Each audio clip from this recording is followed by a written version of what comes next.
Биз могу кыргыздар көп нерсени ойлонушпайт. Муру кандай кыргыз элек, азыр кандай кыргыз болдук.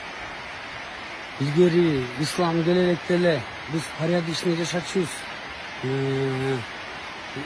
Энеси менен баласынын мамилеси, кайнатасы менен келинин мамилеси, кыздын кыркча чулуу, карыянын сөзүн капка сал деп ушундай болчу. Исламга чейин эле биз порядочный болчубуз. Эми азыр ислам келди, мына порядочный болгонубуз. Мына исламда айтсак, мен деле бир 40 күндөн Индияга чейин дават барып келген бош кезде.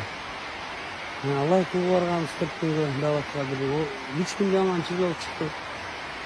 Эми өзүбүз мындай эле ойлонушпайт. Ислам келгенде вообще жакшы болуп калышыбыз керек эле даватка бир 3 күндө анан чыгып чыктык. Эми өзүбүз мындай эле ойлонушпайт.